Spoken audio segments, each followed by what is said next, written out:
Kia ora and welcome to Heapy's Tips and Tricks.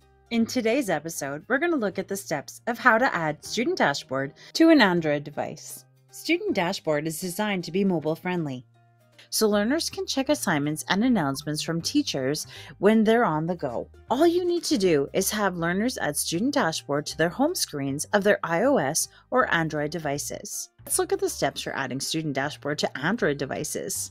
The first step is for learners to open their internet browser and visit mystudentdashboard.com. Next, they should tap on the star icon, which adds Student Dashboard as a bookmark. An Edit Bookmark box will open, asking them to name the bookmark and define where they want to save it. Learners can name it Student Dashboard or something similar. Then they can tap outside of the box to close it. Next, they should tap More or the three dots on the top right to open the drop-down menu.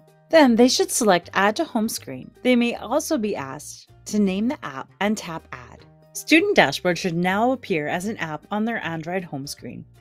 You may also want to share these steps with families so they can help learners add Student Dashboard to their home screens on different devices they use. With these simple steps, students can learn anywhere at any time.